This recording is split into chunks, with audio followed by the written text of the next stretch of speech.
ashamed, I've been divorced 2 times over dumb shit. I'm ashamed my son call another nigga pops, cause his mom still bitter, we didn't work it out.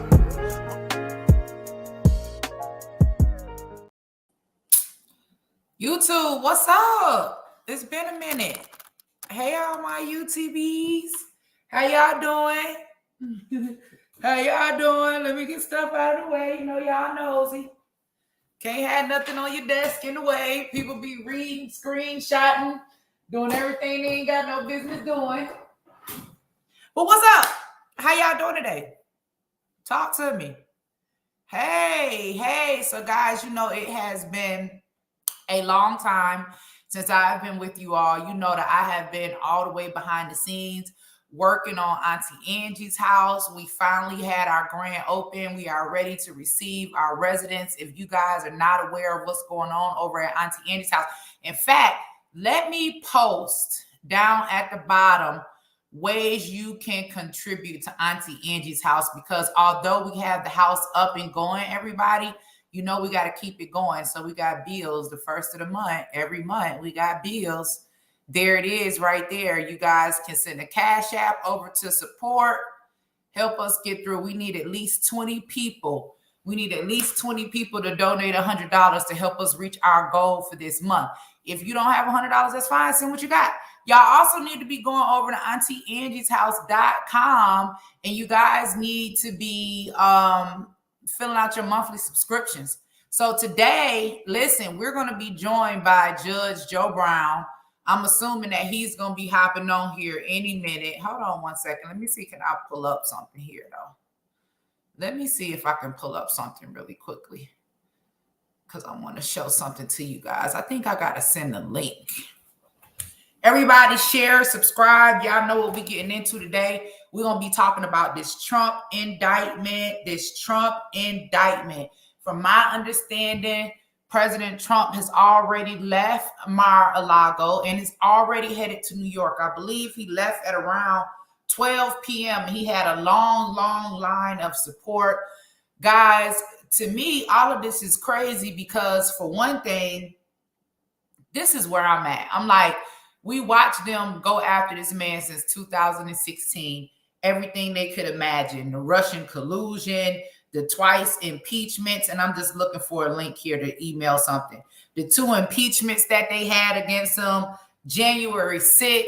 Then they had the infamous raid down at Mar-a-Lago. And what I'm saying is, okay, well, if you guys got all that, how is it that you guys are incarcerating this man, charging this man with paying hush money to a prostitute? That's the only thing that they can come up with. Out of every single thing that's going on, that's the only thing that they can come up with is hush money being paid to a prostitute. Give me 1 second. Let me send Judge a text to let him know and remind him that we are now live. Let me get it here. You know, Judge need him a few minutes. Here we go. Okay. We're live. So Judge is going to come on and talk to us about this indictment with President Trump, what's going on. In the meantime, I'm going through my closet and trying to figure out what am I going to wear, because from my understanding, Trump will be having post-arraignment remarks tomorrow, and I will be there. So I'm going to be headed down to Mar-a-Lago myself. I want to hear what Trump has to say. I'm also hearing news and reports that they're putting a gag order on him. So it may not be much to say at all. But at the end of the day, we know what this is about. This is about them not wanting him to run in 2024. With everything that's going on, the American US dollar, whether you guys know it or not, is completely crashing. So while the American US dollar is completely crashing, they are focused on incarcerating President Trump over hush money. And again, there is not, let's be clear, any transaction of any proof of anything being sent from President Trump to Stormy Daniels. Okay. Michael Cohen, therefore, has some, but Michael Cohen, you also ended up going to court. you also ended up getting convicted. Stormy Daniels was also sued and had to pay back all of this money. So you're locking up a former president on charges that he paid hush money to a prostitute. And you know what's so crazy about it? Because now at the same time, they are actively pushing and advocating for laws, okay, that legalize sex work in New York City. The same city that they are prosecuting President Trump. That's out of Kamala Harris's own mouth, if you don't believe me. While we waiting on Judge Joe, guys, here is a message from Judge Joe that you guys should hear. And I'm going to share it here for you guys first. Check this out. An aunt or an uncle or a monthly contributor, head on over to AuntieAngie'sHouse.com and sign up and become a supporter of your community. Hi, this is Judge Joe Brown, also known as Uncle Joe, and I support Auntie Angie's House. It is a real and effective solution to the Black maternal health care crisis. So you can become an aunt or an uncle or a monthly contributor. Head on over to AuntieAngie'sHouse.com and sign up and become a supporter of your community. There it is. You heard it here first. Judge Joe Brown said, hey, let me be an uncle. I want to hop in there. I want to help out with what's going on with the babies and the mothers. Let's get behind this pandemic that we're facing, the Black maternal health crisis. We got a Black maternal health crisis while Black mothers dying, giving birth to Black life. What are they focused on? They're focused on indicting a former president over hush money paid to a prostitute. Now, guys, hear me out, right? What happened when Bill Clinton got fellatio in the Oval Office? I'm just asking. Judge says, look for him. We don't see you, Judge.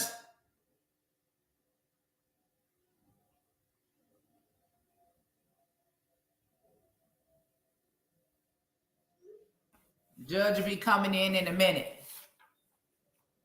Are you guys, are they serious? Black women in the hospitals right now dying from giving birth. Guys, come on, make sure y'all support Auntie Angie's House in the internet. We've asked you guys to head over to Auntie Angie's House and sign up for $5 monthly subscriptions. But let's get a fundraiser going today. The Cash App is down at the bottom. If you in the comments, we need you to please support. We need you to share.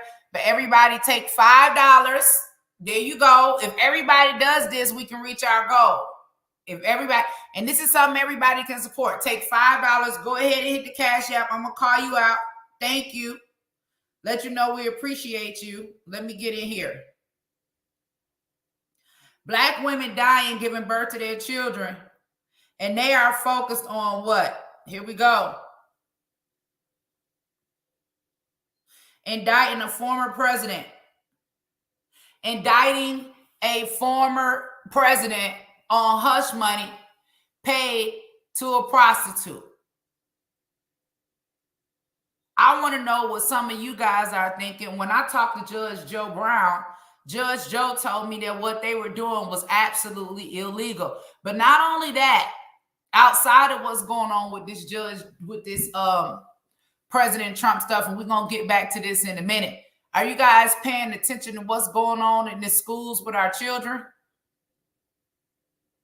Are you guys paying? Now, no offense, right, to the transgender community whatsoever, but right after the shooting took place with the manifesto from the trans shooter, as they say, they had Trans Day of Visibility from the White House.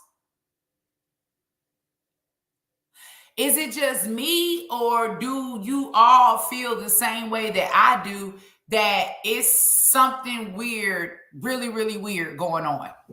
Is it just me? When have we ever seen agendas being pushed so hard down the throats of the American people? When have we ever seen this? Not only is it in movies, it's in the cartoons, it's in the education, it's in the advertisement, it's with the toys, it's with everything. Bud Lights. Did you see Bud Lights celebrating the guy, Devin Vario, what's his name? The transgender. He's doing 30 days of womanhood. I'm not seeing any women be congratulated. I'm not seeing any women be uplifted. I'm not seeing any women being rewarded.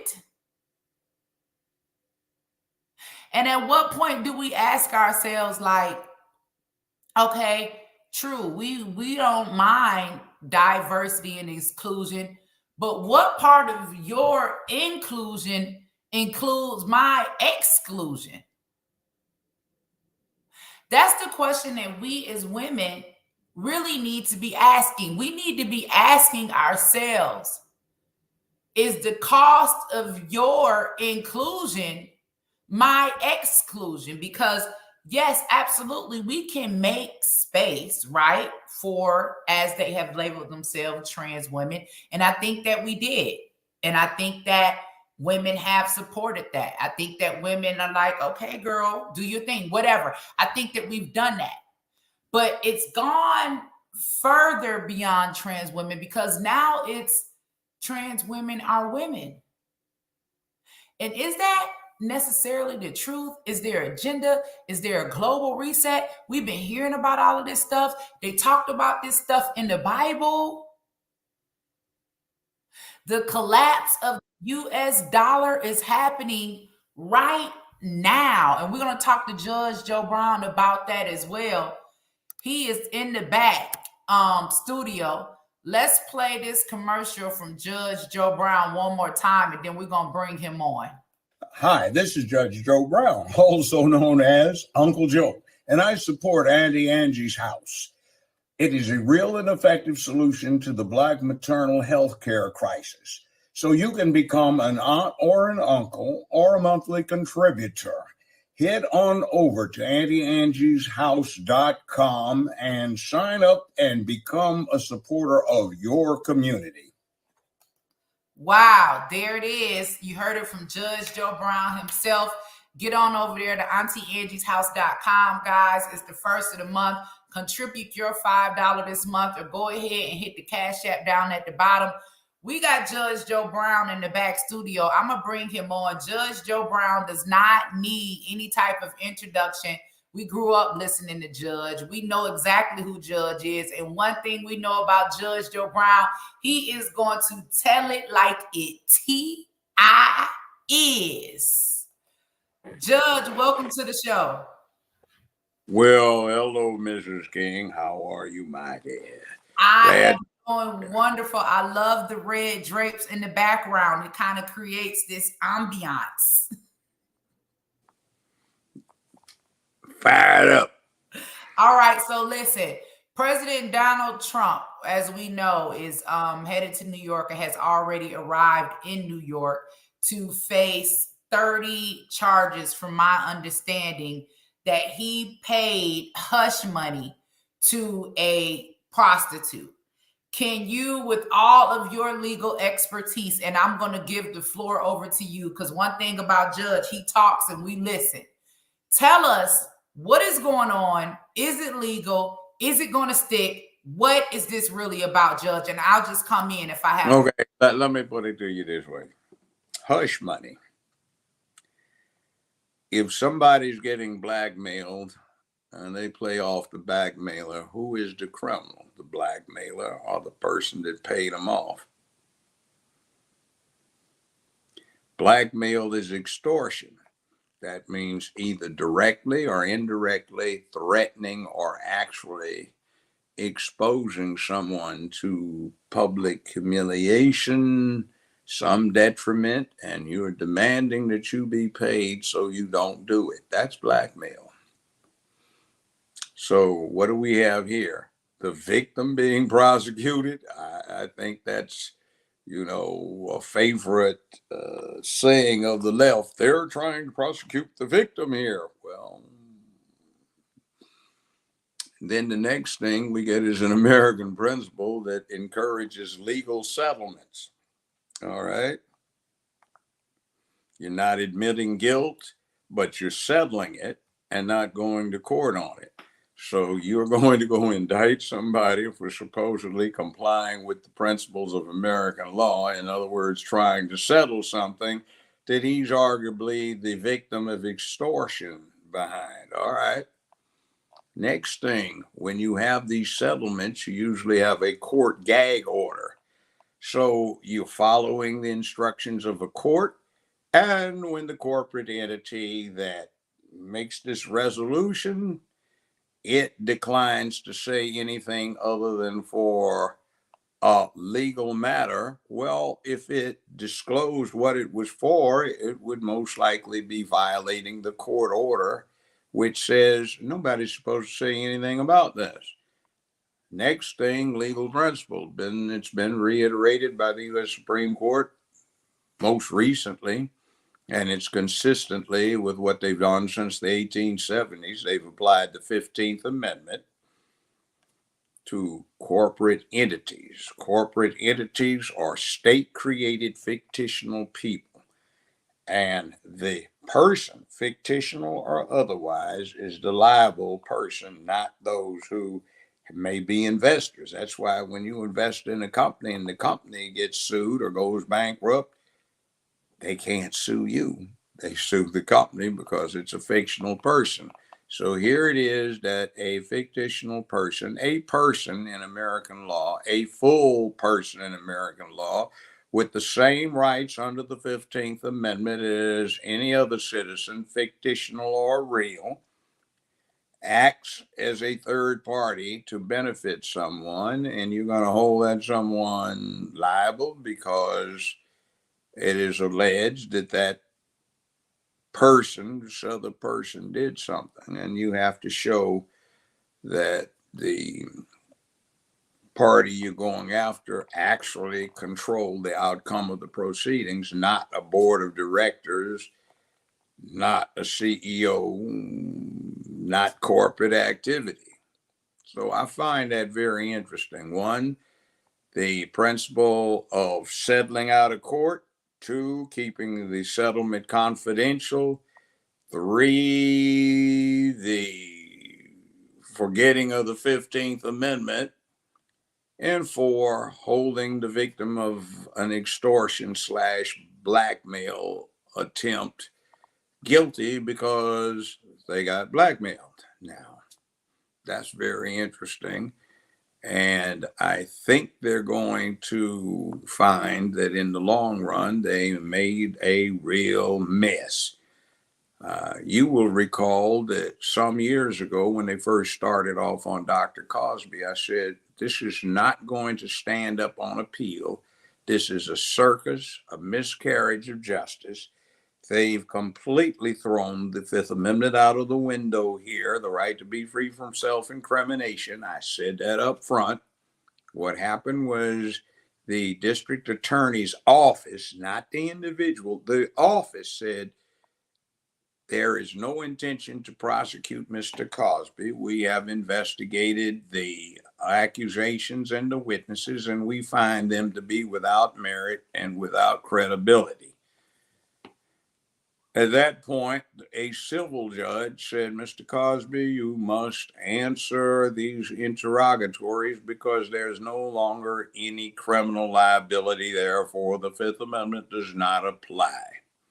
So he was compelled to answer truthfully to some depositions.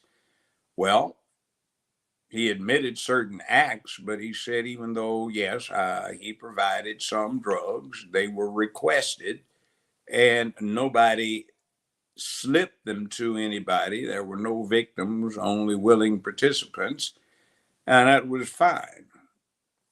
New district attorney said, we're not going to be bound by that. We're going to go after him. Well, it's not the DA, it's the office. So once the office causes somebody to rely on their representation and be compelled to give evidence against themselves in a civil proceeding. You cannot use that in a criminal proceeding, but they did. And the DA's office clowned, and the judge was an embarrassment to the profession when he lost control of his courtroom proceedings. And it was absolutely ridiculous letting in so-called proof of other crimes from more than a half century before, where somebody didn't say somebody forcibly snatched Nookie. It was, again, I was persuaded. But you have to understand, 50 some years ago when this happened, that was the sexual revolution, and it was all about sex, drugs, rock and roll, baseball, football, basketball, movie star, TV star, singer, and they hadn't even invented rap then, so it was what it was, BBC and the drugs. Now, what was going on is there was a certain attorney, Gloria Allred, and her daughter, and they have a little thing where they encourage women who decided to jumpstart a career, or they decided that they were going to party and come to these early 70s, late 60s, mid 70s parties, see through everything off and enjoy the sexual activity and the BBC and the drugs around the party and come back week after week. Well, later in life, they weren't too happy, and somebody said, "Girl, what they like at the parties again?" You said what they like at the parties. I just want to make sure everybody. Well, I mean, they come to the party half dressed, looking for what? I mean, you know that cover they had on, what was it, Vanity Fair, or what was the magazine? All these women said they dealt with Cosby. Well, see, I'd seen some of them when I'd go out back to LA where I grew up for vacation. And, you know, we had connections. They used to like to bring all the militants in so that we could add flavor to some parties. So they'd have the party in the Hollywood Mansion or the Bel Air or the Brentwood Mansion, and everybody would come and you'd see them walk in, see-through, topless. Well, not topless, but see-through, no bra, no pockets. And in 15 minutes, the top's off, then the bottom's off, and then you go to the restroom and somebody's giggling. So you wait out there and they come out wiping their mouth and giggle, giggle, giggle. And then you go to get something out of your coat pocket. Everybody put coats on the beds, you know, in an upstairs bedroom. And they're in there laying somebody, and maybe it was a 2-week vacation. You came back to another one, and there they are again. And then you see them years later. Oh, I was a victim. Okay. But that kind of thing, I said back when, this is not going to stand. They got this in violation of the Fifth Amendment. He was induced by an assurance that there would be no prosecution nor liability under the Fifth Amendment. He made the statement, and then somebody came back and, well, the last guy said this, but I don't go with it. No, you're bound by it. So in this case, we've got a thing where, one, the victim of an alleged blackmail / extortion attempt is held to be the criminal because he's supposedly paid off the blackmail. But then again, that was not an acknowledgement of a liability. It was a civil settlement, which happens all the time. Look at the one, George Floyd. That was a settlement. That happens. So it goes on, and it's encouraged in American law.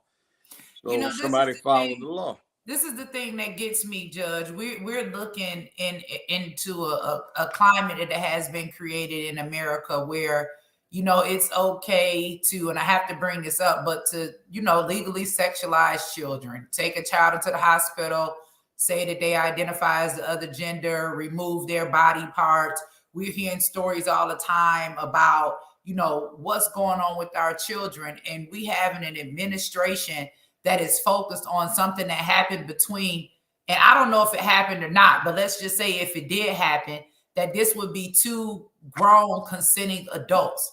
The fact that no one is focused on children, which cannot consent, and focused on something that's going on between grown consenting adults. And not only that, right now in the studio, in the city of New York, per Kamala's own words, they're advocating to legalize sex work.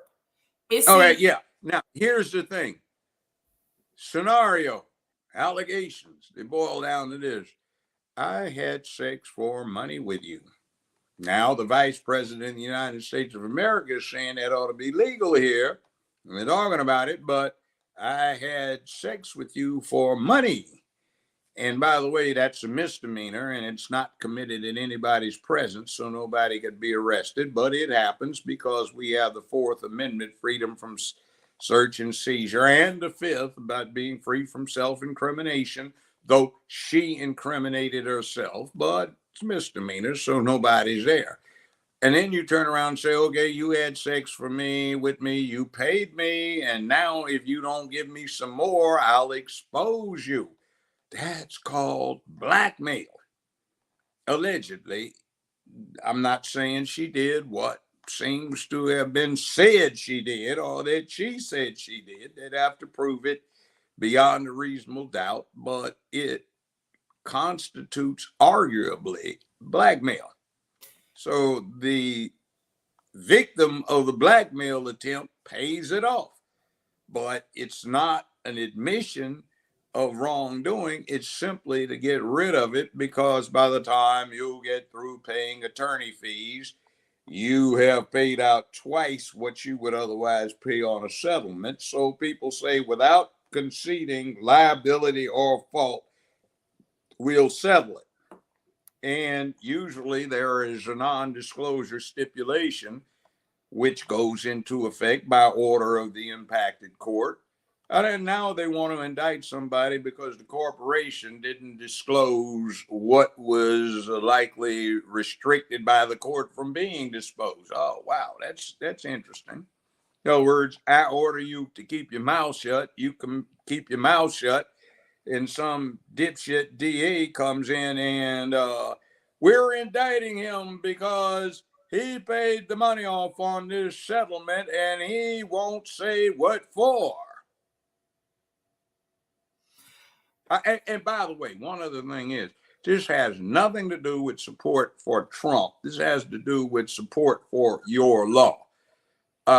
Miranda rights, right to be free from unreasonable searches and seizures, right to due process. Where these issues come up and they get decided by appellate courts, and a large percentage of the cases where your rights as an ordinary citizen were restated and protected, the person that raised the issue may or may not have been a good guy, might have been a very bad person, but it's not the person, it's the principle, because the law is supposed to be blind, deaf, cannot speak, and it impartially administers justice. So, and here's the reality of this. This is a charge, not a conviction. So if right. their whole ploy is to just keep him from running 2024, he's already running. How does this impact his race? Does it catapult him forward? It probably gets him more votes. And I seriously doubt this conviction will stand all the way through the appellate process. And it's beginning to get a large segment of the American population worried about, oh, wow, we whoopee. What are these guys doing? They're getting awful political with this. And by the way, the Bill of Rights was not designed to protect criminals or people accused of crime. It was to prevent the power of the government being used for political purposes to oppress people. It just happens that almost invariably in American law, the power of the government does not come into play until you start oppressing somebody accused of a crime by saying he's a bad guy so we can set the precedent of violating other people's rights. Now, right now, we're beginning to see this kind of thing going on. They were talking about, say, January 6th. which in my perspective was not a large circumstance. I mean, I'm thinking of 18,000 people clowning in D.C. 50 years ago.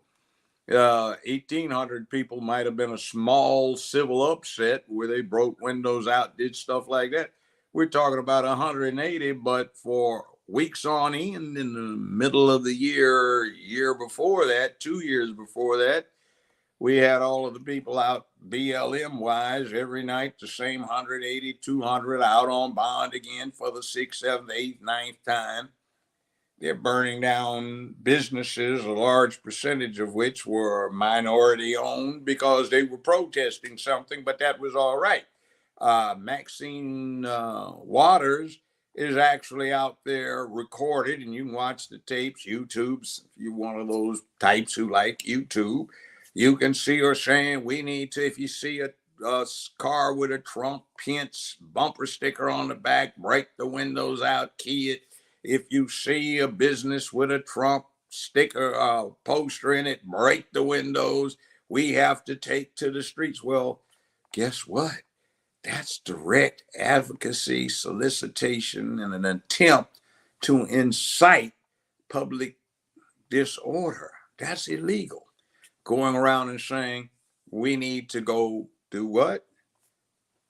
Guess what? First Amendment isn't just freedom of speech. It's right to assembly, the right to assemble and petition for redress of grievance shall not be abridged.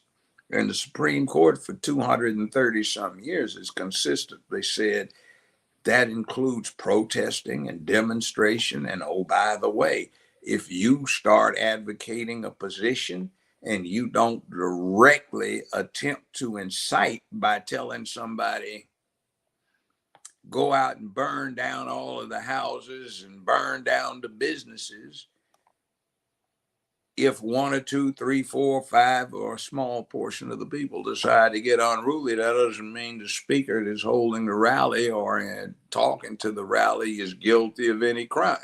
In America, it is presumed people follow the law. Judge, what do you think this is? Do you think that this is, leftist, liberal lunatics? That's what I call them. Do you think? No, I call it destruction of the nuclear family. See, that's what's behind this whole thing. I'm old enough to remember, hell, I graduated from UCLA. I remember class of 69. We heard it over and over. Marriage is a form of slavery. Oh, okay. We had those who say we must destroy marriage. Men are all toxic and masculinity is horrible. And you had a cooperative group. One, they hated that they weren't men. That's the feminists. They hated men. Those were the lesbians. They hated they weren't strong men. Those are what we call beta boys now. They hated that they weren't normal men. That's the gay crowd.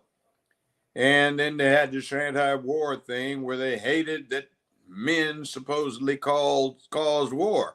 So the thing morphed into, hey, man, we have to do something about this, man. It's about love, man. That war, man. We have to change the way boys are raised to men so they get in touch with their feelings, man, so they don't have that hostility build up and they go to war. Let me ask you something, Judge. I need you to look at your screen.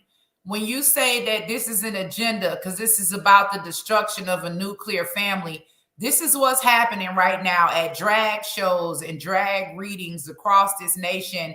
Grown men, half naked, performing sexually and provocatively in front of a room full of children. This is what they are labeling as diversity and inclusion. That's grooming. You look at the mothers smiling. See, child psychology dictates that children, infants, etc., they emulate the adults they see around them. So they look carefully. They see the parent or the authority figure with a smile or a grin on their face. That means this is approved of. So these youngsters are looking at this mentally ill creature here And they are going, oh, that's okay, that's approved. And children copy. So they're either girls who will say later, oh, it's okay for these boys who can't compete with other boys who want to claim girl status and take away girls' sports. It's okay for them to do that. And then for the boys, okay, this is approved of. I guess what this creature is doing is okay. I can do it too. So you get this grooming. Now, Judge, we have seen President Trump speak out on the forefront against this issue when it comes to the radical gender ideology that's coming for our children. But Trump is not the only one running for office. You are also running for office. And I want to use some of this time to talk about some of your plans for our children, some of your plans for Memphis, Tennessee, if you are elected into a position, and why is it that your voice isn't being more amplified? And it seems as though that we're seeing you come up under some of the same attacks that other people like Trump or myself came up under when I ran for office. Talk to us. Yeah, well, see, that's the little punk play, and that's what's wrong with this. You can't confront somebody head up and deal with, face to face. Let's debate this. Let's see where the issues are, the logic, the rationale that's behind your position, how substantial your ideas are when they are debated. No, we have to punk out and start trying to stab somebody in the back and play the punk play. And that's what you get. See, it's not just the far left. It's sissies and punks. And I call them that because they won't say it to your face, but they'll say it when they're safe on the net, or they'll attack you collaterally instead of directly. And you can always tell who the bad guys are because they do that. They won't say it directly to somebody's face. They'll grin in your face and then do it behind the scenes, or they'll get on social media and try to do it, or they'll do it like this. Let's indict him. No, what you are trying to do, see, is tie this whole thing up so the American people won't have a valid opportunity to make a choice as to who their candidates are going to be. You see, it takes months to resolve stuff, so they're counting on this. When is the election coming up? 2024. This is April 2023. So what we're talking about is how many months? We're not even talking about a year and a half now. So we want to tie everybody up for a year and a half. So when he gets to walk, because this is BS, it'll be too late. And this threat, who you don't like because he's hideous the way you portray stuff in the media. And remember, one of the principal points of propaganda these days is tell a lie long enough, loud enough, and you can get anyone, including the liar, to believe that it's true. You tell a lie long enough, and even if the person was an eyewitness to actual events, they will doubt their own recollections and go with what they keep hearing. And we used to deal with that in the criminal justice system because you'd have witnesses contemporaneous to an event and they'd tell stories and they would be recorded and they might even be consistent. But you start hearing a narrative in the newspaper or on television, and 8 months, 9 months, a year and a half later, these same witnesses whose initially recorded observations are consistent and apparently accurate, they recall something totally different a year and a half later that had nothing to do with what they saw. We used to experiment with it. You can say certain keywords and phrases. I know when I used to speak a lot, people would come up, Judge, I really love that point you made. What point? I didn't say anything about that. So we would record the speech and record what the people were saying. And they would have a long thing that they just loved that you said. You hadn't even come close to it, but they thought they heard it because they wanted to hear it. So you have a group that is not objective. They want to hear something negative about Donald Trump or some other people. Everybody's been victim to this kind of mindset, which is not healthy, but they do. So whatever they get prompted into believing happened, that's what went on. He's a bad guy, let's get him. Well, that's not what the American system is about. We have due process because a lot of times people make mistakes, and we don't want lynch mob activity to control the outcome of criminal proceedings, because it's too easy to use those political proceedings for those criminal proceedings for political purposes. In New York, they've got a long history of that. Tammany Hall, which used to run New York back in the 19th century, they had a habit of, when they wanted to win an election and somebody was getting a little too dangerous, they'd have him arrested 2 or 3 days before the election or in the critical part of the campaign season. And they'd try to lock him up incognito or incommunicado so nobody could get to them, and they would be able to control the outcomes. See, that kind of thing we don't want to have happen. The other thing, too, is they're conditioning the American public to an erroneous idea of what American law is. Now, Article 2, Section 4 of the Constitution says the president, vice president, if impeached and convicted of bribery, treason, or misdemeanors and felonies in office, may be removed from office. And the 12th Amendment says, if so convicted, they can never run again. So they were so anxious with Trump that they forgot this old adage, be careful what you ask for, you just might get it. What did they do? Well, they impeached Donald Trump when he was president of the United States, but they weren't able to get a conviction. When he was no longer the president of the United States, they went after him, and guess what?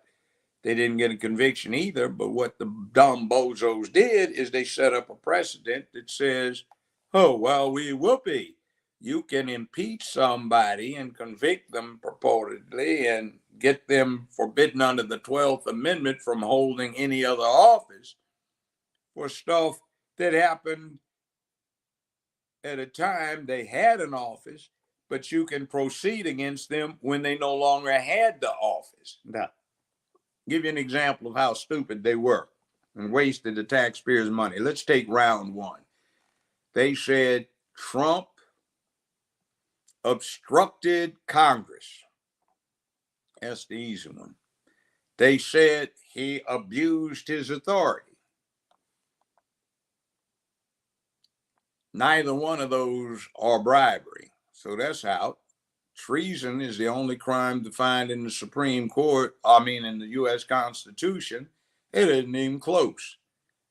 Crimes and misdemeanors in office? Well, there's no such crime as abusing and exceeding authority. So that's out. How about the one obstructing the will of Congress?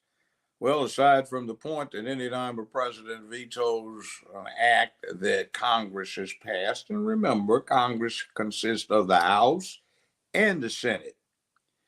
So when this one went over, that's obstruction, I guess, but in this case, it went to the Senate, and these dumb bozos in Congress thought in the House of Representatives, one of the chambers of Congress under the first Article 1 of the Constitution, where it says Congress of the United States shall consist of 2 houses, the 2 chambers, the House of Representatives and the Senate.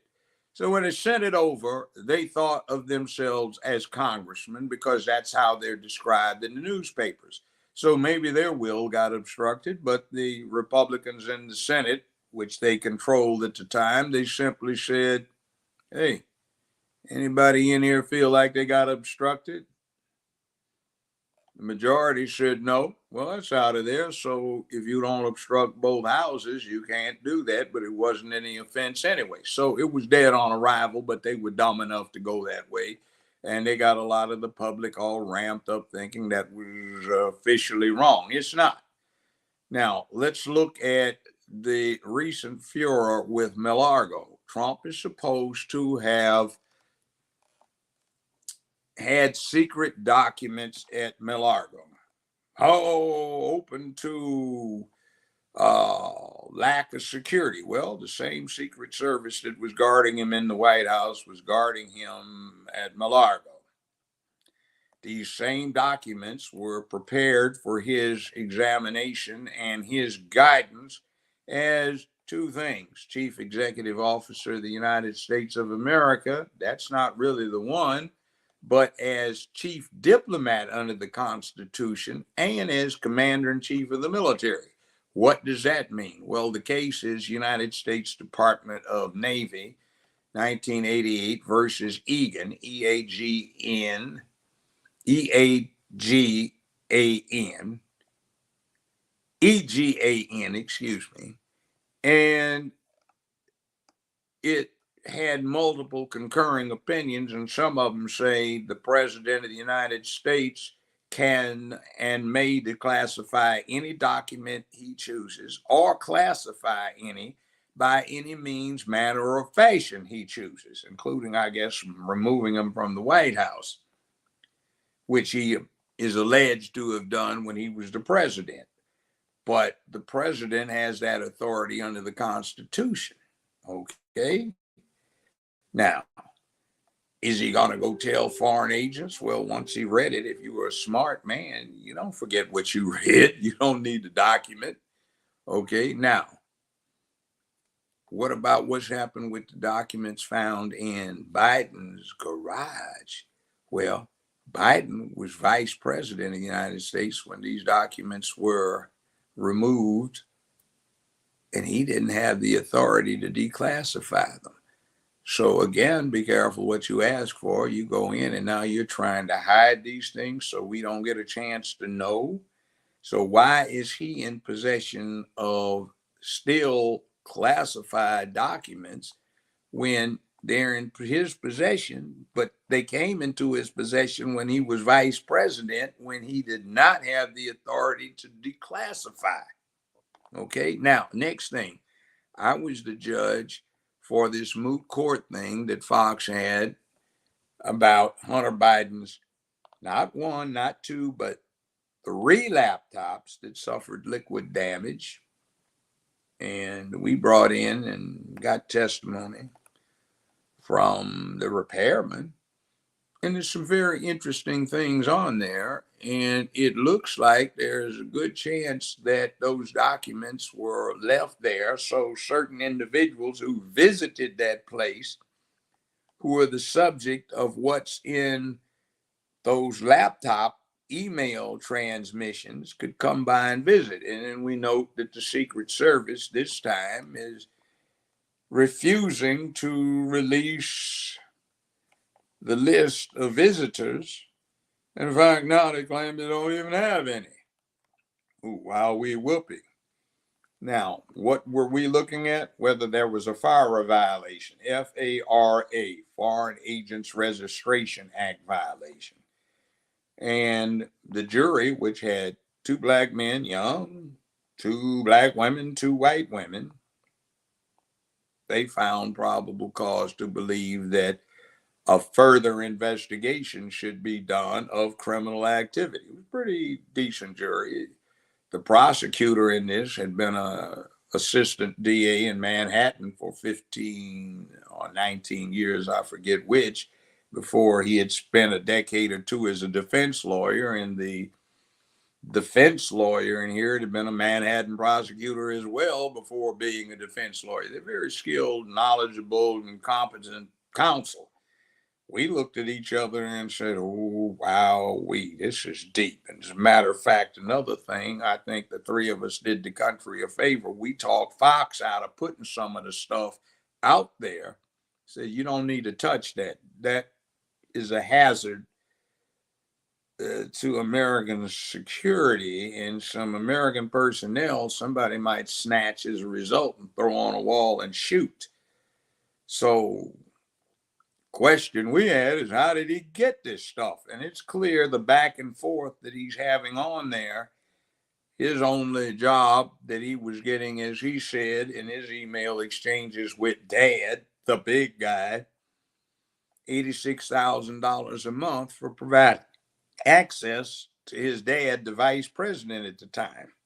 So they had a lot of discussions and a lot of other things, and I'll just leave it at that. But it might be interesting if you just laid the puzzle pieces down on the table and put them together. But be careful what you ask for again. You might get it.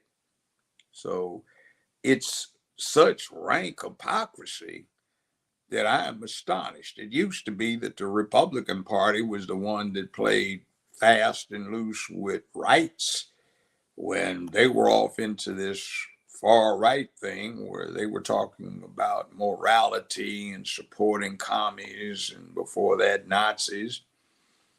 Now we have folk who traditionally defended the Bill of Rights and the Constitution. They're the ones that are trying to snatch the rights of ordinary citizens because they have an agenda. They want to destroy the traditional nuclear family. And by the way, there's this organization, BLM. And I told you to look years ago. You looked before they took it down and published on their site that some of us, like you, me, and other people, were looking at them and pointing it out. What did it say? First point, after the frou-frou, we are for the destruction of the traditional nuclear family. And that's what you have, destruction of the traditional nuclear family. And Donald Trump is perceived as getting in the way. Donald Trump is perceived as being anti that, well, whatever it is down there trying to masquerade as a woman. Let me say something.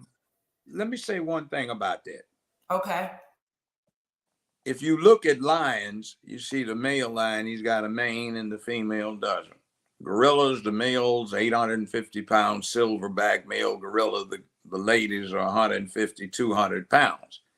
All right. Chimps, the males are a lot bigger than the females. The birds are differently. They have different color schemes, different whatever, this, that, and the other feather combinations. And human males and females do not look the same, all right, when they're bare. But humans, guess what? We don't usually walk around naked outside of a sunny beach or a resort or the bedroom. So we have a cultural tradition of what we wear matches what's underneath. So when the bird sees a female, male bird, he goes, oh, wow. When the female bird sees a male bird, she goes, ooh, woo-wee. And the same thing up along the line. So now you've got people with this popularized, so you don't know what you're looking at. Like a friend of mine said when he was visiting your city, he said, Joe, I was down there at Atlanta airport, man, in the lounge, and I thought I was looking at the finest woman I'd ever seen. And I got up enough nerve to go speak, and it turned out to be a boy. So obviously something's going wrong with this human mating scheme here in the United States in certain places where the boys can't tell the girls and the girls can't tell the boys. Now, I said that, but, you know, everybody's got their right to do what they want to do in their bedroom. And that's true. And let me ask you a question. When we see and about the Black Lives Matter thing, we did call it out on their website. And I remember reading it verbatim and playing it on my YouTube. And they actually blocked my YouTube page, suspended my YouTube page. It's almost like a complete takeover. It's almost like, and I hate to sound like a conspiracy theorist, but when we hear these people talking about some type of global reset, it seems like it's introducing a whole new way of thinking, a whole new way of life.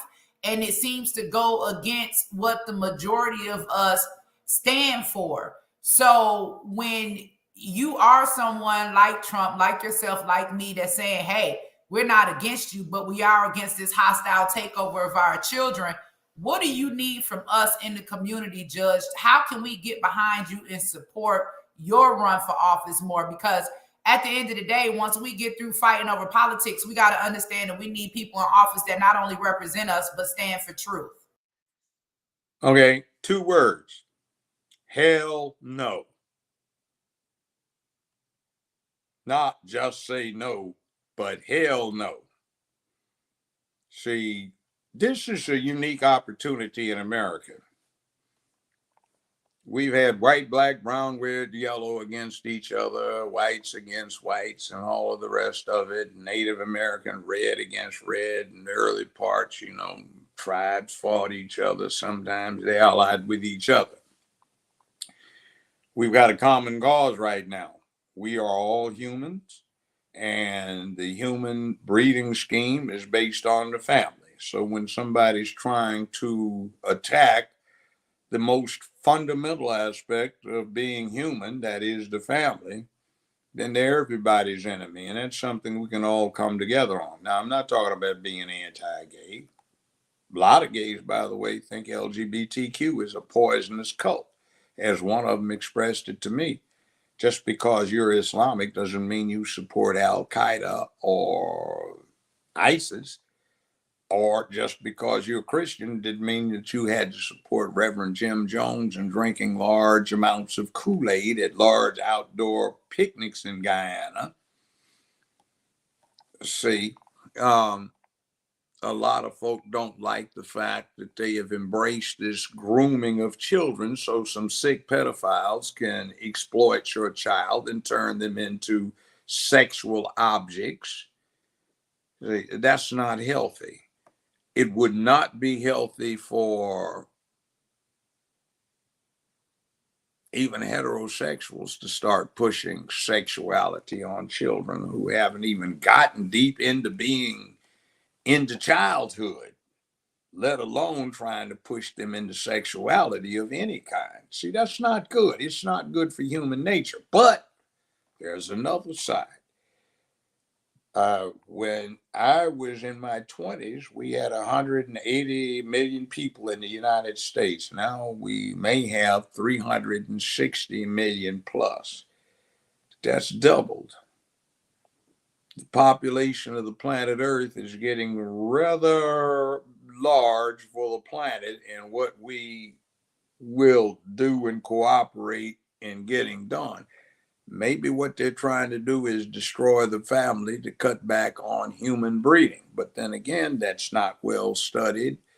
They're trying to put a draconian program into effect without any observation of how it works out. So it's dangerous. And we are at a position in our history where we need to cooperate. See, we've had a technological advantage over everybody else, a geographic advantage when we've got an ocean north, east, and west of the continent. Right now, that's evaporating. So, what are they doing? They're trying to de emphasize those characteristics of the country that got it where it was. Now, yes, we've had problems between black and white, but when we didn't have this other problem based on destruction of the family, even in black neighborhoods, it may have been ghettos, but they had strong families. It's not so That's much. true. Now, Judge, questions are coming in from the audience. LS is asking, what are your comments on Michael Cohen taking out a home equity loan to pay Stormy Daniels? Now we know Trump has money, has had money prior to him running for office. Okay. Now, time out. That's a red herring. Did you hear what I said about American law has a fundamental policy when it comes to civil law? It encourages civil settlements rather than civil trials. So at all costs, you are encouraged to settle matters so they don't go to trial. As a process of the settlement, they are often kept confidential. In other words, nobody admits liability. Nobody says anybody did wrong. Nobody said anybody did right. That's a fundamental aspect of American law. So what you have here is most people borrow money when they're trying to pay off a lump sum settlement. Most people ask relatives, co-workers, businesses that they're affiliated. That's the way it works. That's normalcy. So now we're worried about whether somebody mortgaged a home to pay off Stormy Daniels. Doesn't make any difference. Plus, under the factual circumstances alleged in this particular instance, it simply supports a contention from the other side that Trump didn't know anything about it. Others were acting in his behalf, which there's nothing wrong with that either. So in American law, to commit a crime, you have to have criminal intent. In other words, if I just walked in the door with some people, I wasn't with them, and you weren't, that doesn't mean you're responsible for their criminal enterprise. So that still doesn't incriminate Trump. That's just a red herring to bamboozle the public to think something's wrong. Read the Constitution. The average high school graduate can read the whole damn thing in 15 minutes. Another question, Judge. Venus Montgomery says, please ask the judge to reiterate the purpose of the Second Amendment. The Second Amendment is this. First, when the Constitution was ratified in 1789, and then the Bill of Rights was ratified in 1791, they had a thing called the Federalist Papers. They were pamphlets put out detailing reasons why the Bill of Rights, for example, was a good thing and why the states should ratify the Bill of Rights. Well, when they ratified that Bill of Rights, guess what? Police had not been invented. That would not occur until sometime later in the late 1830s in England, and it was known as Scotland Yard. And Sir Robert Peel was charged by the Crown in the Parliament with formulating a department of individuals who would enforce the law. And to this day, Robert Bobby Peel in England, the cops are called Bobbies because they were named after him.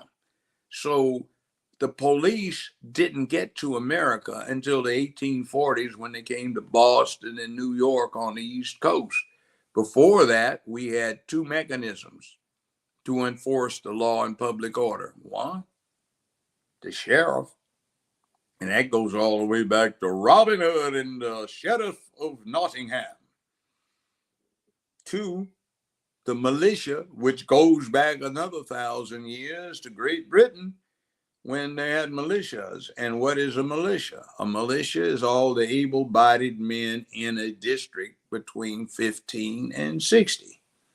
So they were expected to arm themselves, become proficient in use of weaponry, whatever was contemporaneous.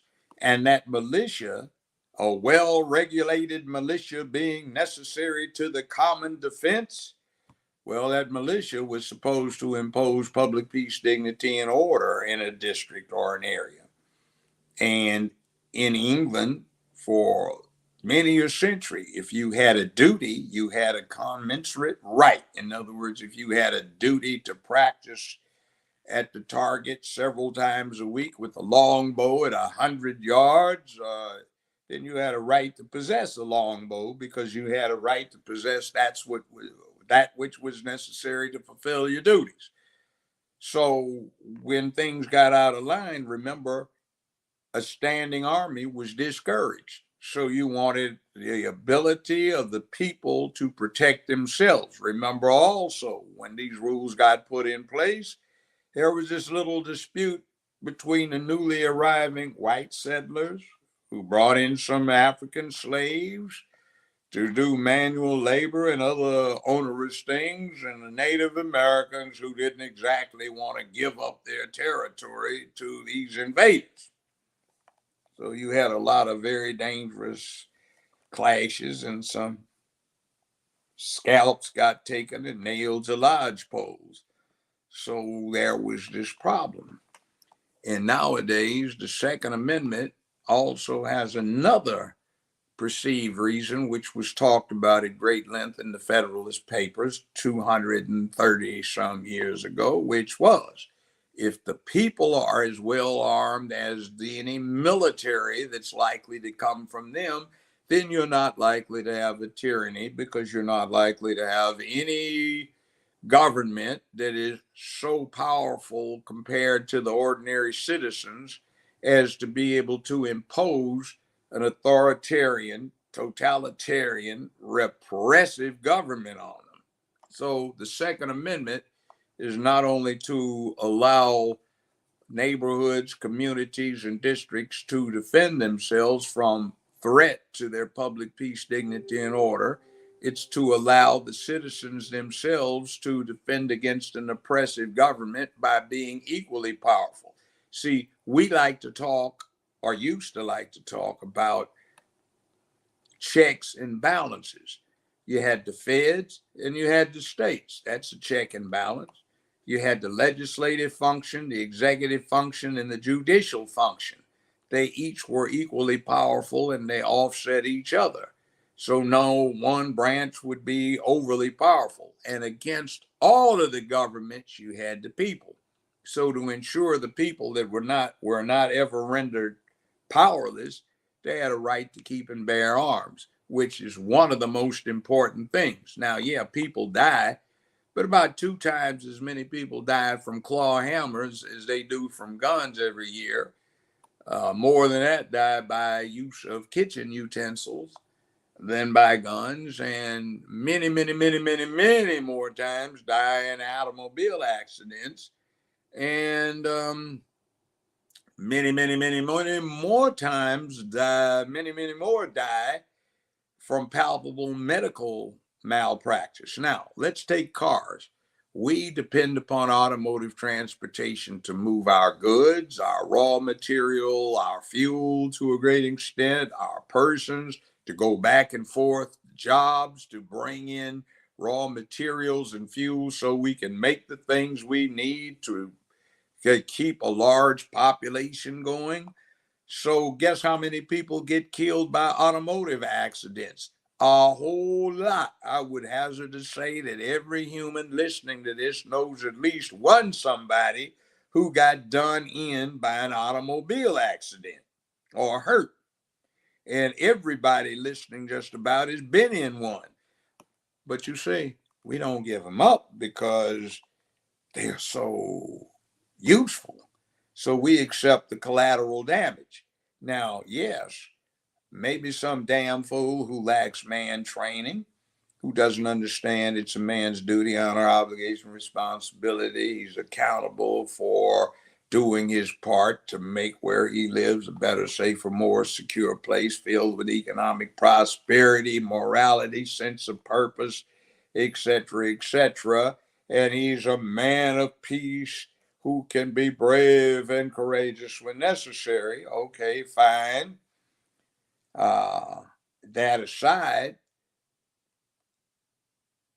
what we see become acceptable items of collateral damage to something much more fundamental. We don't want what happened under the National Socialist Workers Party to become the rule here in America. What's the National Socialist Workers Party? Well, the German acronym, everybody knows. It's called NAZI. So do we want to go there? Or most recently, we were talking about better dead than red. And now, hopefully, we aren't talking about being dead rather than in the Republican Party or independent, but they were talking about communist. So do we want to go there where all of the instruments of public peace, dignity, and order are possessed by a government who would need to be very totalitarian to enforce public peace, dignity, and order? Or do we leave it to the citizens to an extent, protect themselves? And by the way, there's nobody else to rely upon, because guess what? Over 230 years, every single case that has raised the issue as far as the U.S. Supreme Court says, guess what? The police have no duty to protect you except when you're in their custody. If they stumble onto or they are summoned to a breach of public peace, dignity, and order, then guess what? If they catch somebody in the process of breaking public peace, dignity, and order, endangering a citizen, and as part of their duty to apprehend, then yeah, they can protect somebody, but they have no duty to protect. So if the government the police have no duty to protect, who's supposed to protect you? So here you have people talking about defund the police and disarm the citizens. Oh, and make the law more draconian. Well, if you're going to murder somebody and you're liable to the death penalty for murdering somebody, do you care that they had a little extra something on there? He used a firearm? No, they don't. And I'll tell you, from having dealt with murderers, thieves, wrongdoing people for half a century as a prosecutor, defender, and judge, that ain't how it works. So, what are you doing to yourself? What kind of dream world are you existing in? Other thing too, I have a right. Yeah, you have a right, but can you ensure that you get it? Well, somebody will do it for me. They'll think of my feelings. Nobody gives a damn about your feelings. And the planet is a dangerous place. Let's see if I can think about it. You can get done in by lightning strike. Hell, I almost got hit by a bolt of lightning one time myself. Okay, you can get hit by hail and killed. You can get done in by a tornado. Some people just got through getting done in a few days ago. All right, hurricane. A lot of people done in by a hurricane. Typhoon. Oh, yes, all the time. Tsunami, tidal wave, earthquake, volcanic activity, meteorite strike, snowstorm, ice storm, flood, you name it. It's a dangerous place. You can be out enjoying your vacation and a shark take your leg off or take you out.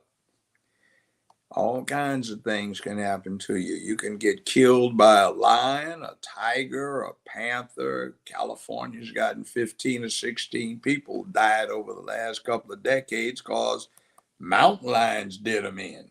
That's in Los Angeles, California. Okay. Rabid dogs.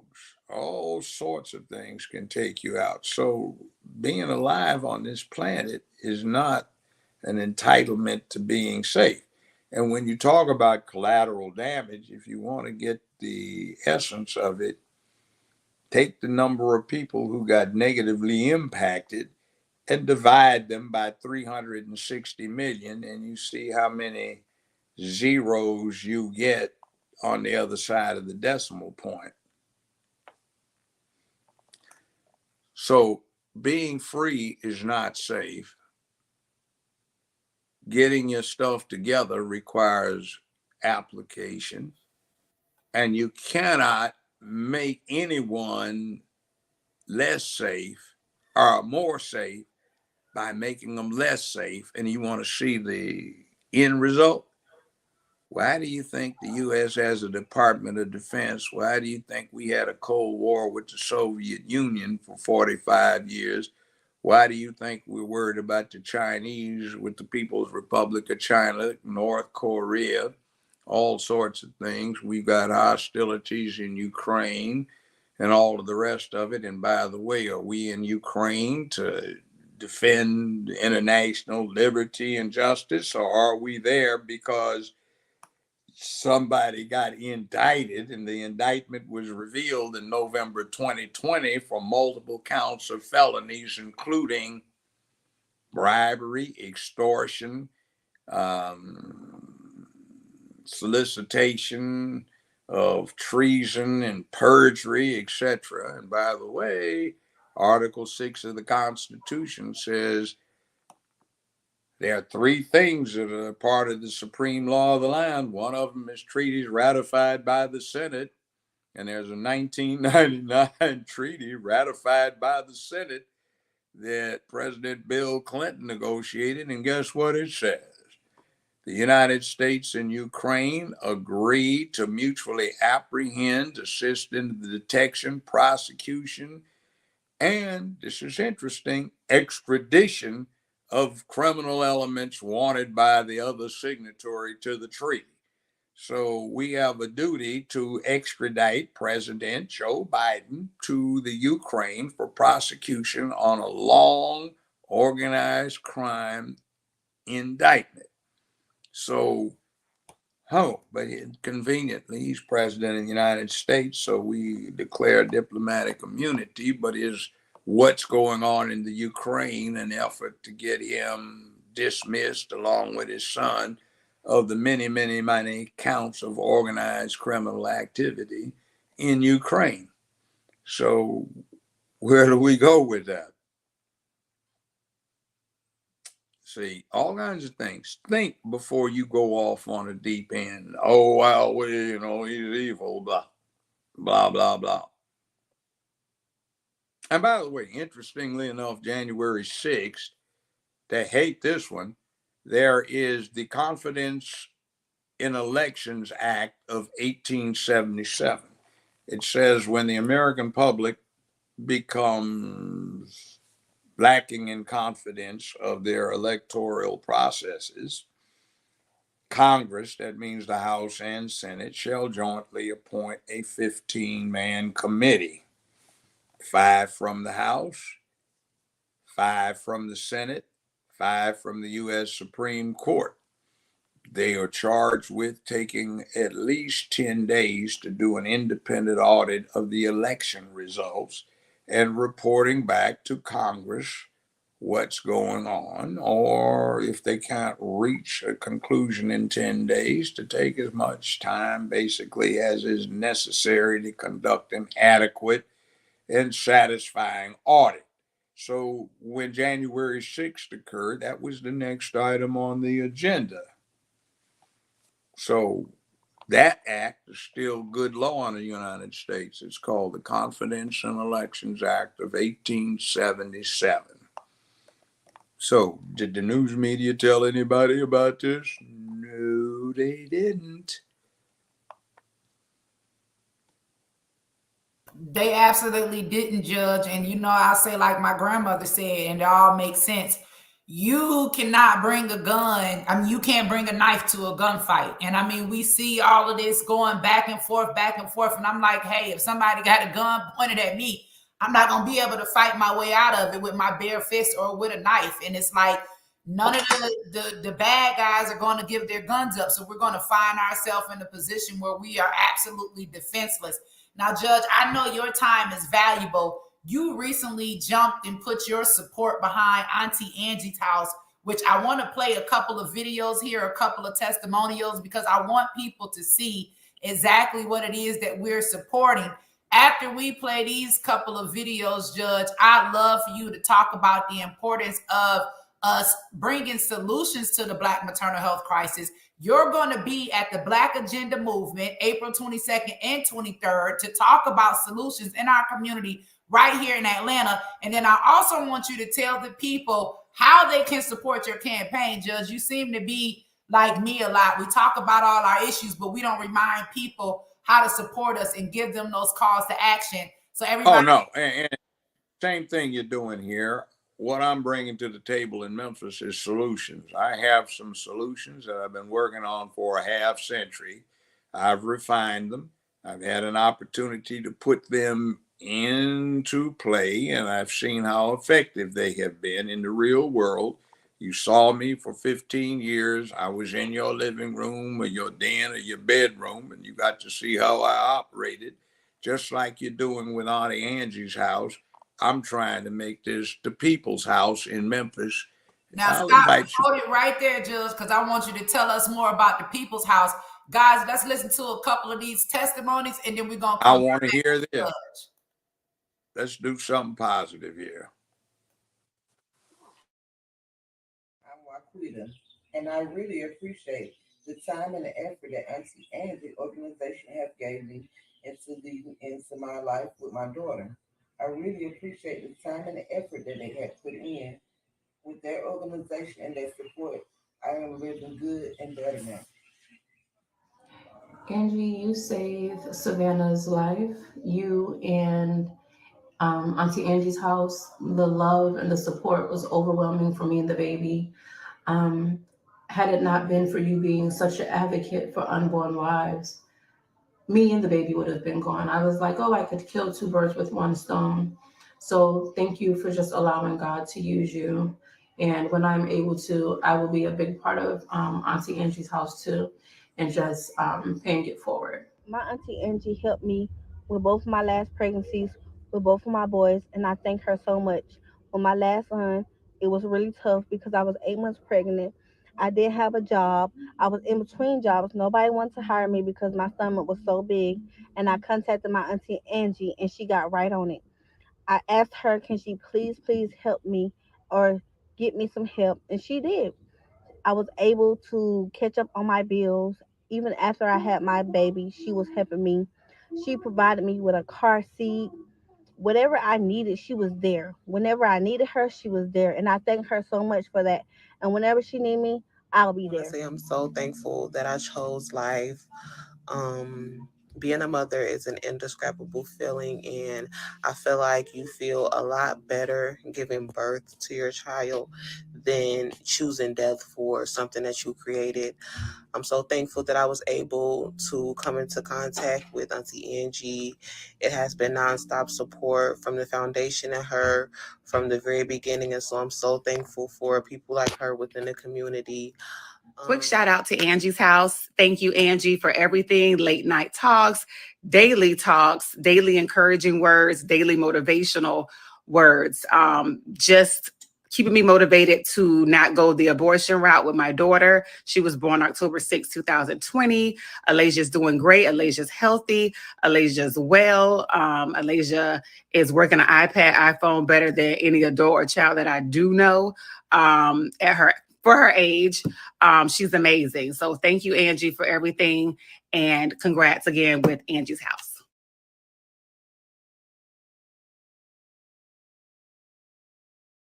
Guys, those are some of the testimonies from Auntie Angie's house, which we are now open.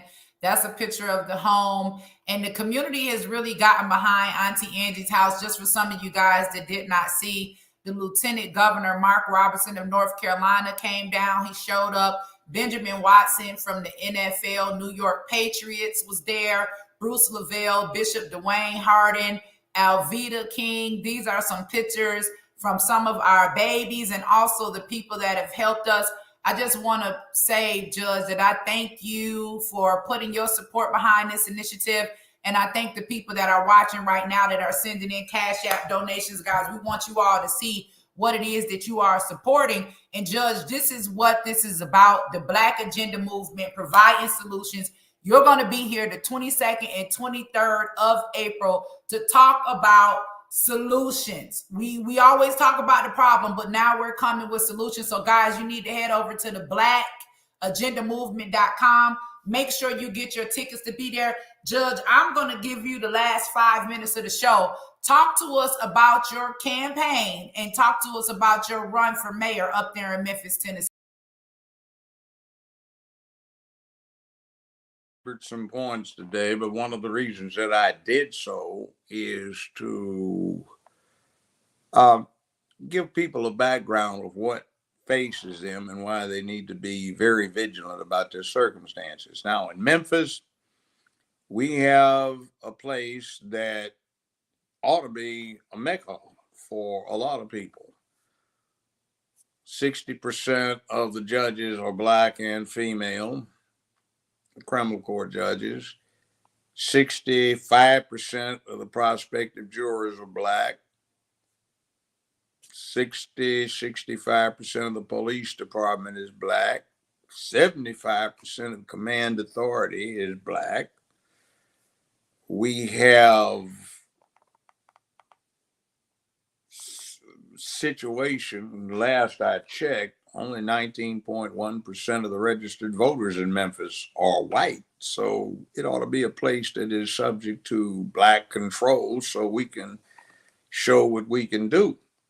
But unfortunately, those people that we have had elected to represent us do not. They have another status. They're surrogates for people who are not interested in us.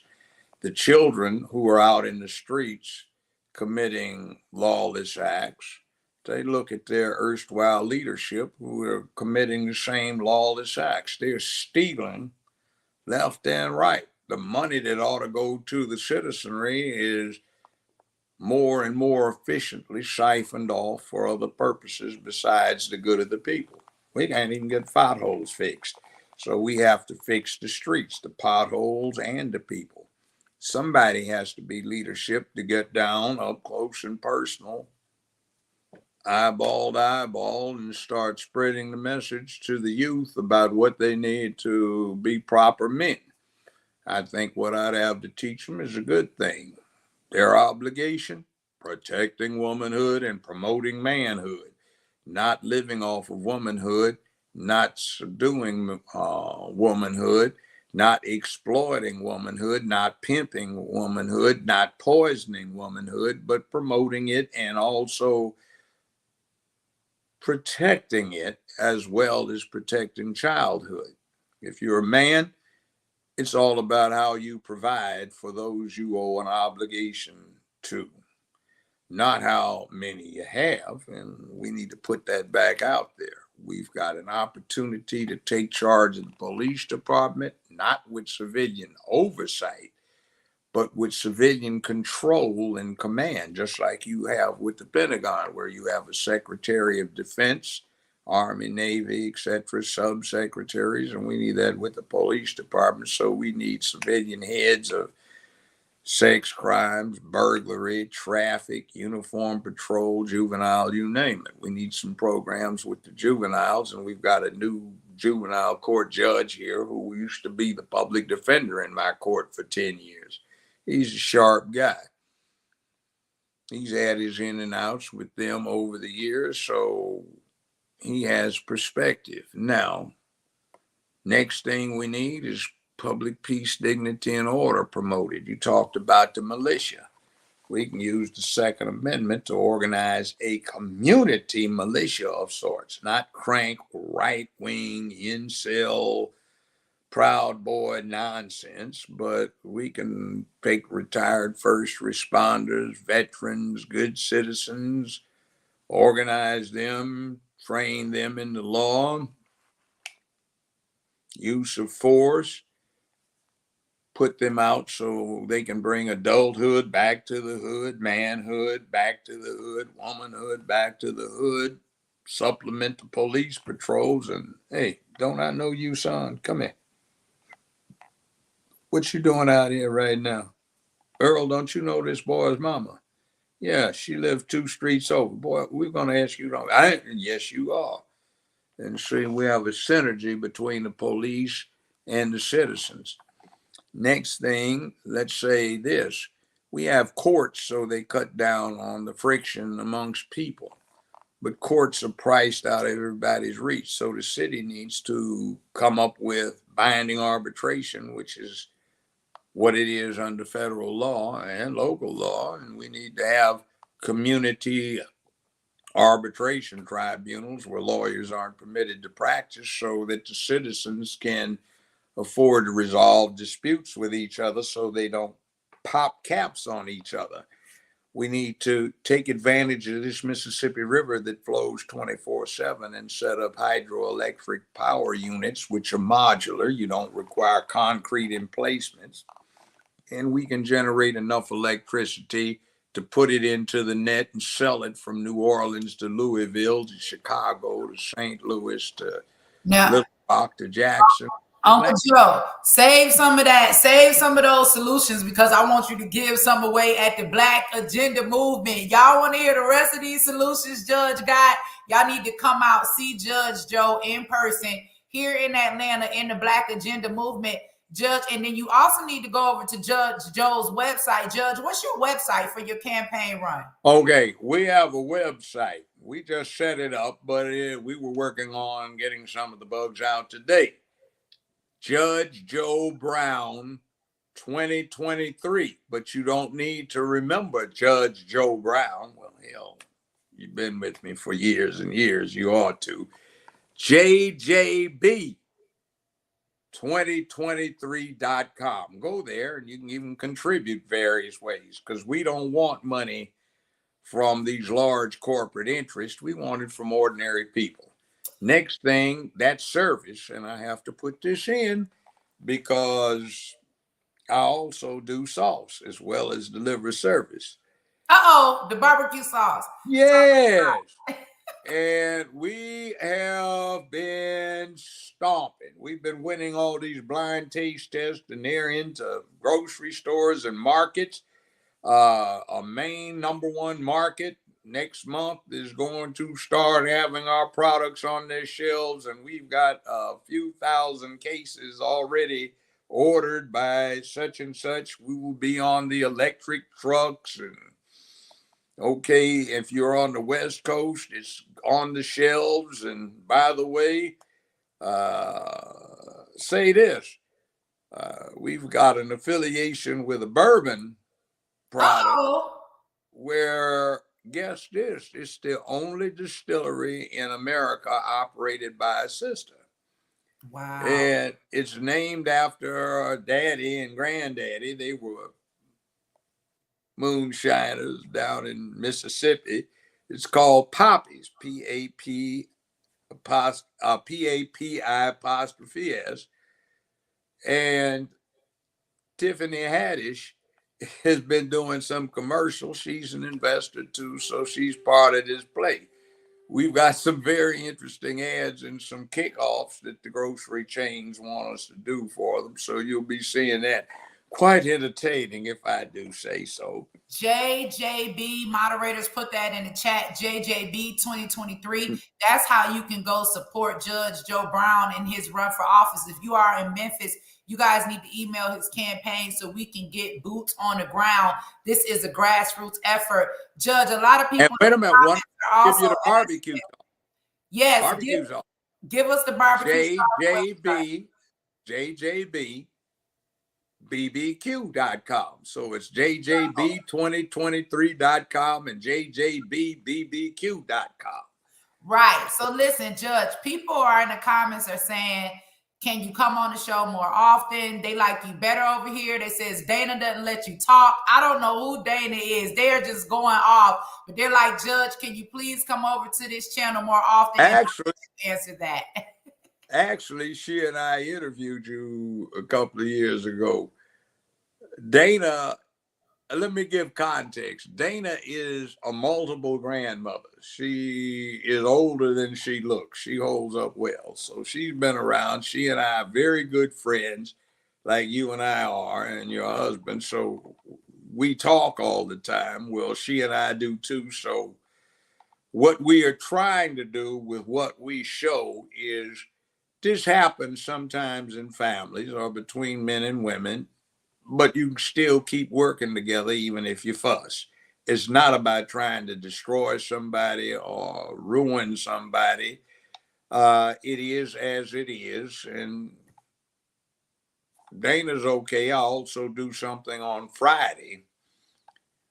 She's the producer and director. It's Valerie Denise Jones. It's the Judge Joe Brown show. It's call in for the most part. And you can catch it syndicated on iHeart and some other stuff during the week. We go international. They get it in Europe and in the English Commonwealth. That's the Judge Joe Brown show Friday. And I'll give you a number, 929-477-1167. And that will be 4 o'clock to 6 o'clock Eastern Standard Time. And if you're on and you click in, we have, as Valerie calls it, Hunger Games between 6 and 7, when all lines are open and everybody can do their thing. So that's The Real Dana on Thursday. And also we do have, and we will have tonight, a Twitter space. I think it is 9 Eastern Standard Time. So every Monday or Tuesday, there's a Twitter space she hosts where, you need your cell phone. They want you to give them the number one more time. Somebody said they didn't get it. Area code 929-477-1167. Now, if you want to speak, hit 1, and usually there's a big key, and you can speak when you get recognized, or you can just stay there and listen, or you can wait till it hits syndication. 929. Give it a number again, Judge. 929-477-1167. 929. The last 4 digits are 1167. Everybody, welcome Judge Joe Brown to the show. And thank you, Judge, for giving us your time. You've been on with us for an hour and a half, and we are so grateful. Everybody, don't forget to head over to the blackagendamovement.com. Judge Joe Brown is going to be right here in Atlanta, Georgia, April 22nd and 23rd. Talk to us. I have one more thing. I told you about this when our football playing young friend was there. You were there at the restaurant the other day. There is a program that has been in effect for at least 80 years. It started off at Tuskegee Institute. The original Tuskegee Airmen, the fighter pilots, went through it. It's still in existence. The Tuskegee Airmen's Association that Mrs. Brown, you met her, no relation, operates, and we have a problem.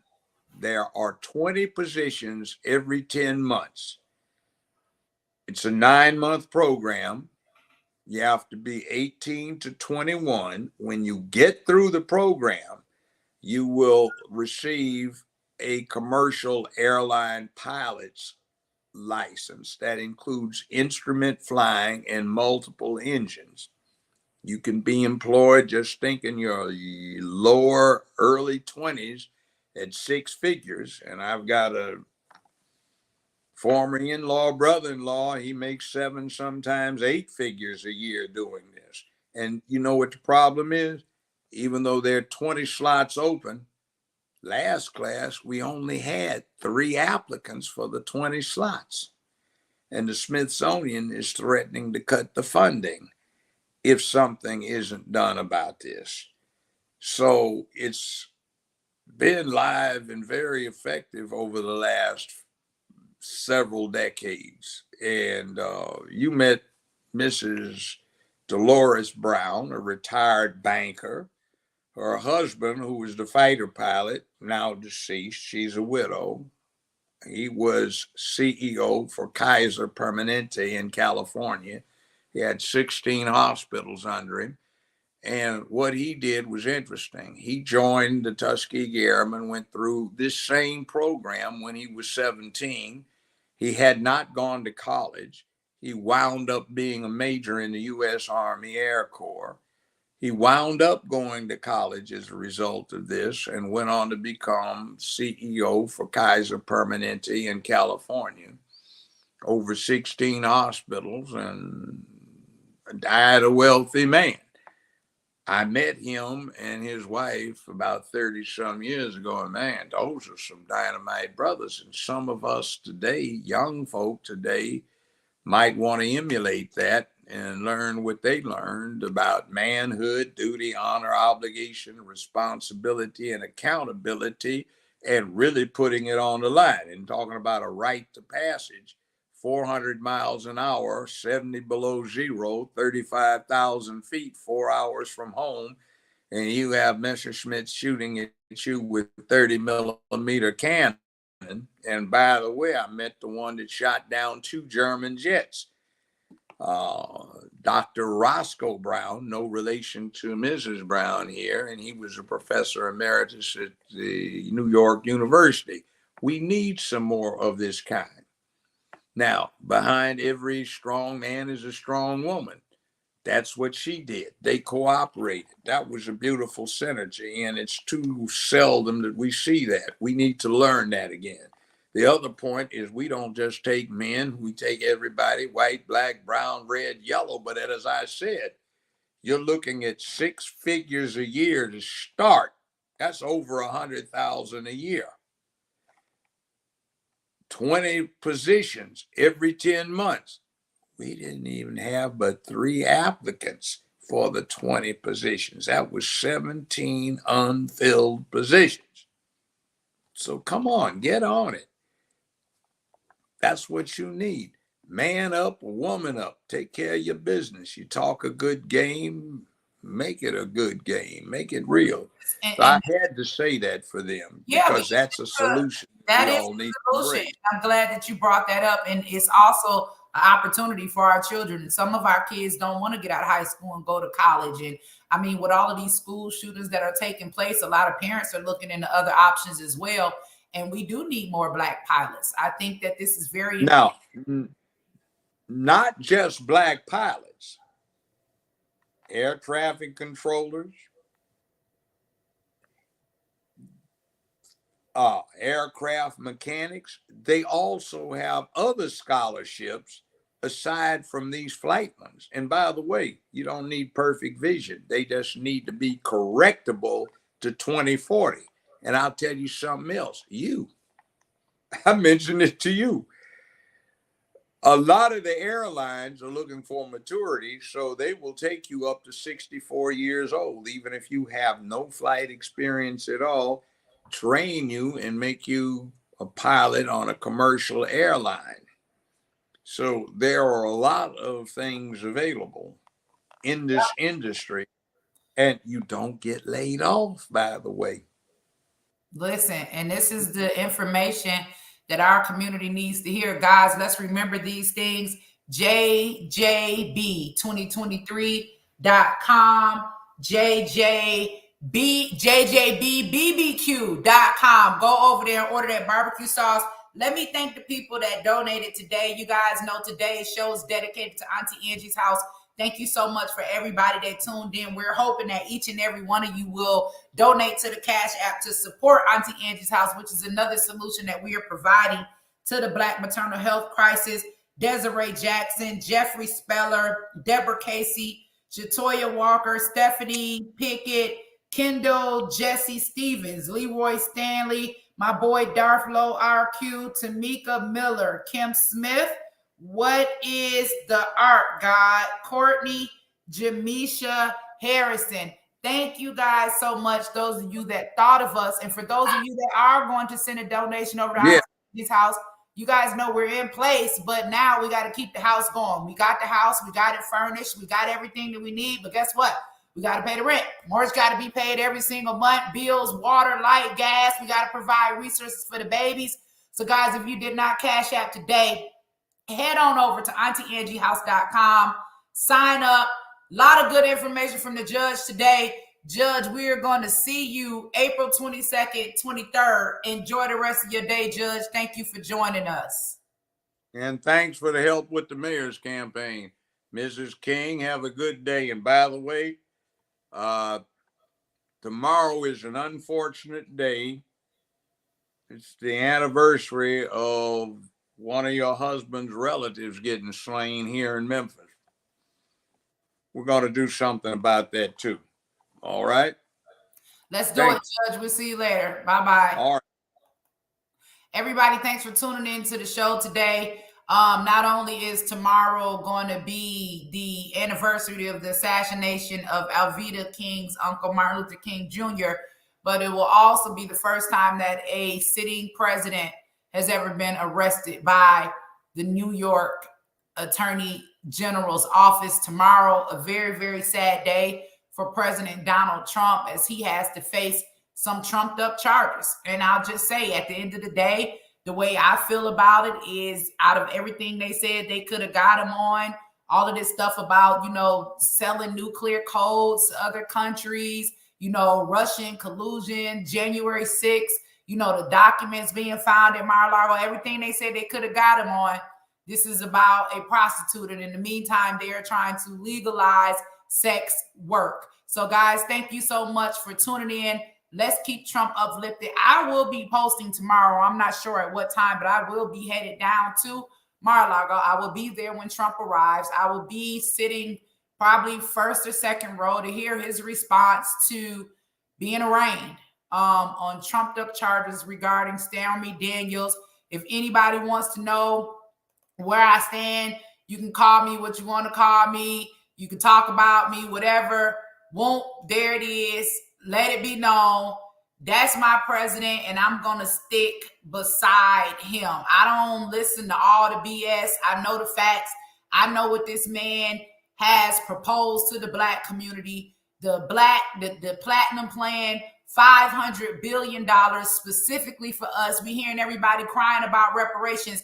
The only thing the Democrats are giving you right now is gender identity for your children, paying for them to be sexually transitioned, free abortion, and sending all of the money over to Ukraine. I live in America, so therefore, guess what? I'm not opposed to making America great. This is where I live. This is where my children live. This is where my children go to school. This is where my mother is buried. This is where my businesses are. This is where my organization is. So we all thrive when we make America great, if we want to think about the reality of it. Right now, they focusing on making Ukraine great. The US dollar has collapsed. Get your mind right, everybody. I'll see y'all tomorrow. Let's go.